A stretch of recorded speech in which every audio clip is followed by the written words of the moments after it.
By the summer of 1994, Jeff Bezos had left a secure, high-paying career and moved to Seattle with one goal: build the world's largest online bookstore. It sounded ambitious, almost impossible. At the time, online shopping was still a strange idea. Most people had never bought anything on the internet, and many believed they never would. But Bezos wasn't building a company for the world as it was. He was building it for the world he believed was coming. Chapter 4: Why Seattle? One of Bezos' first major decisions was where to build the company. He chose Seattle, Washington, for several strategic reasons. The city was close to one of the largest book distributors in the United States, making it easier to source books quickly. Seattle also had a growing technology industry and access to talented software engineers. And because of tax rules at the time, selling from Washington meant Amazon didn't have to collect sales tax in many other states, making prices more attractive for customers. These decisions weren't random, they reflected Bezos' habit of thinking several steps ahead.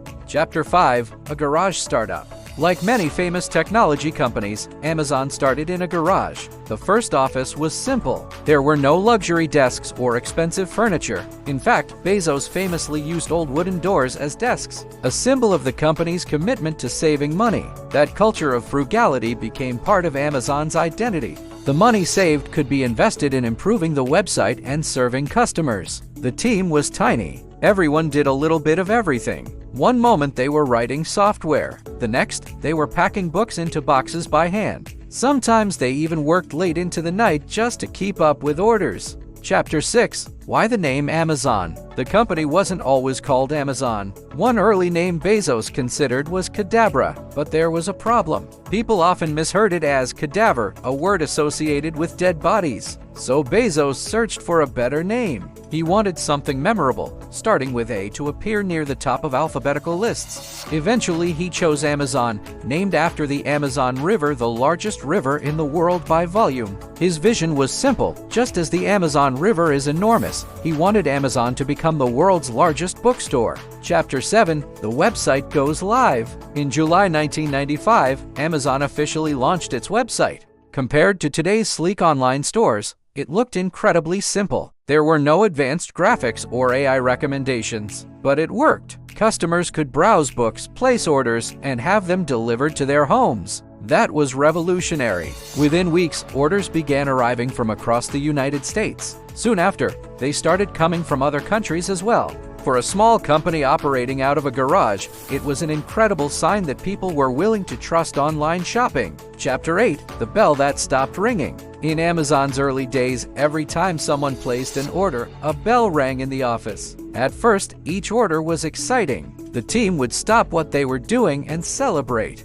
But as more customers discovered Amazon, the bell rang more and more often. Eventually, they had to turn it off. It was a small moment, but it showed something important. People were beginning to embrace online shopping. Amazon wasn't just selling books, it was helping change how the world shopped. Chapter 9: Growth brings new problems. Success created new challenges. Orders were arriving faster than the team could process them. Books had to be found, packed, and shipped. Mistakes became more likely. Employees often worked long hours to keep up. The garage that once felt spacious quickly became overcrowded. Amazon had outgrown its first home.